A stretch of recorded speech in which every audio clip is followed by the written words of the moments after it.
What is shaking, boys? Welcome. Today's video is going to be a little bit different. I'm just going to be talking to the microphone, getting out the ideas that have been in my head recently. I have absolutely atrocious handwriting, so I've never really been that good at journaling my thoughts, so let's just make a video about it, right? And if the people that are watching this right now find it helpful, that is great. That is what I want, and if you just find it funny to laugh at me, that works too. I count that as a win. Alright. What I've been thinking about recently is about self-doubt and wanting to change yourself for the better. Stuff that I've really struggled with. Okay, take a trip back to around half a decade ago to 2017.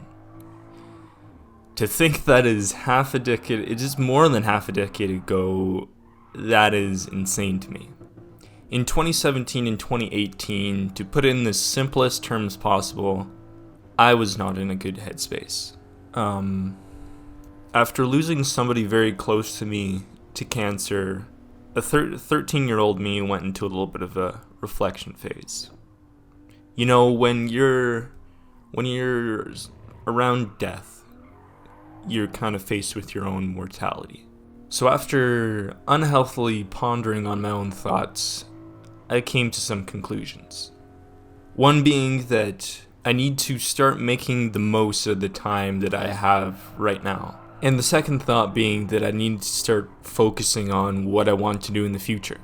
But, I had no clue on how I was going to do both of those things. I was a pretty lazy person back then. I'd watch YouTube for hours and hours because I just could, school was kind of a joke. It wasn't that hard. And to decide what I was going to do for the rest of my life, that was so hard. Like, I didn't even know what I ate for breakfast in the morning back then. Like, I still don't. It's just in one ear and out the other. It's gone. So I did what I did best, and I went on my iPhone 4. It might have been my 5C at that point. I don't know. Anyways, I went onto my iPhone, and I looked on YouTube. And funny enough, this one video came up, recommended to me that I thought was pretty interesting. It was, here I'll read exactly what the title is called. It's called Capitals, Change Your Life. The best motivational speech compilation. Okay, in brackets, this is also in caps. Very powerful. Okay?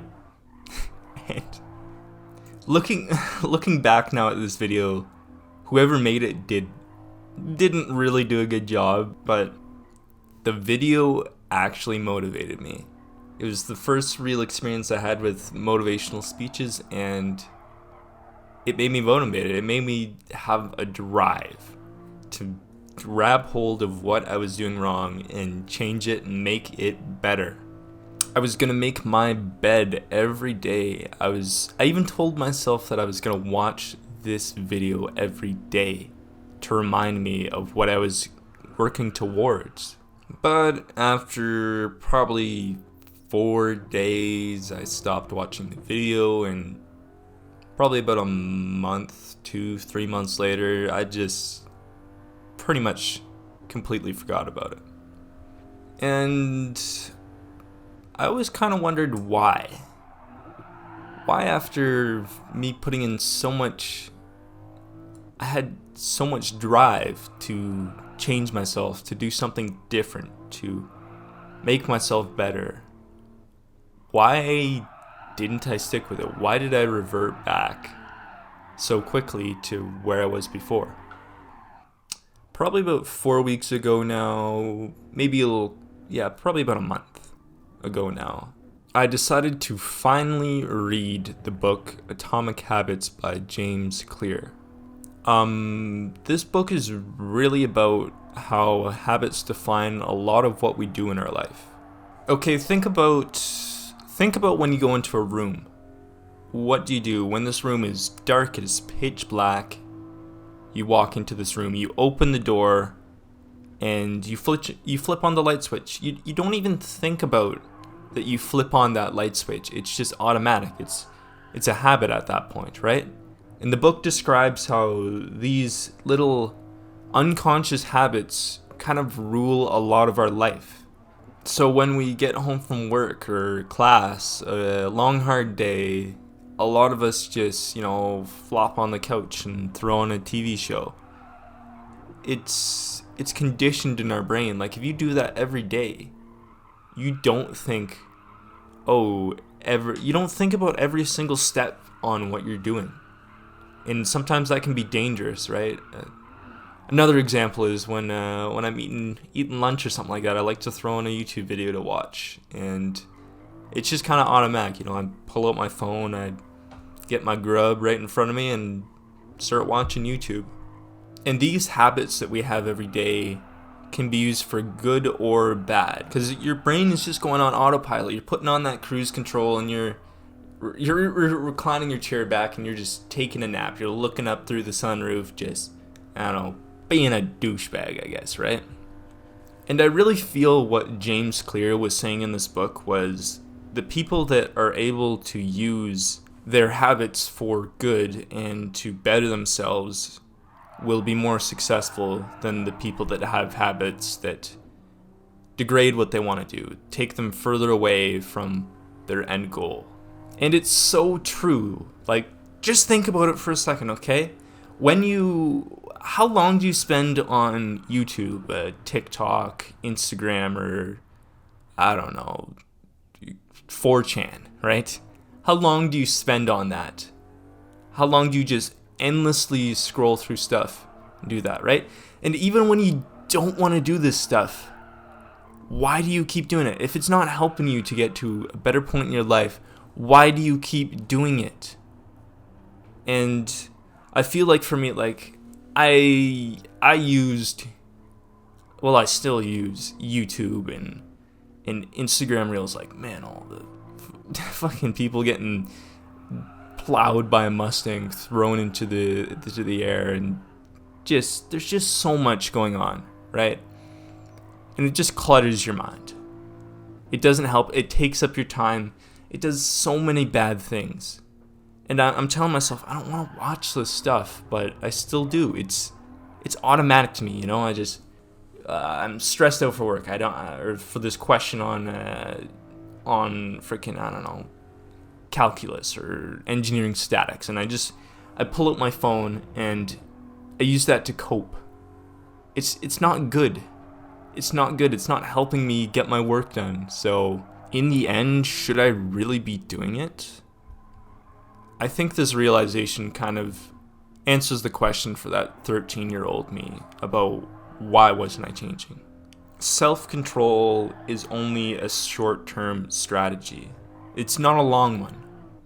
That's kind of paraphrasing a quote from the book there in chapter 7. If you tell a person who is an alcoholic to just stop drinking, or a person who has a gambling addiction to, stop hitting the casinos, right?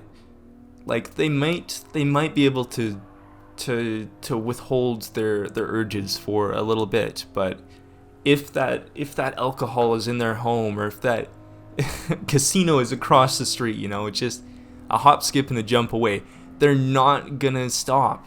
You have to, in a way, cut out the fat of the things that you don't want to do, and just get rid of it. Like, if you play video games all the time, just don't keep that video game out and ready to play. Put it in your closet and lock it up, If it takes you like 4 seconds more to do something, or like it's just not an instant reward, a lot of the times you won't even do it. And I know that doing this is a lot easier said than done, but at least understanding that you have this problem or being mindful of it is truly just a step in the right direction. Oh man, my recording says 10 minutes now, so I think this is a little bit too much. I don't want to keep going. I know it's going to be cut down a little bit, taking out the dead space between here, but I'm going to stop it right here. And I'm sorry that I didn't even talk about self-doubt in this one. So let me know if you want me to continue on with that next video, because I'm gonna be doing more of these. You know what? If people don't like them, that's fine. In a way, these are kind of for me, right? But yeah, I hope you guys enjoyed this, and I highly recommend to read Atomic Habits, even if you don't have time to read it. Like I didn't have time to read it. I just threw on the audiobook online that I'm pretty sure is just an AI voice of some random guy speaking it out. But it is so valuable, and I think it's really what's driving me forward right now to finish out this semester. So once again, thank you so much if you listened to the end, and catch you guys in the next one. All right, bye.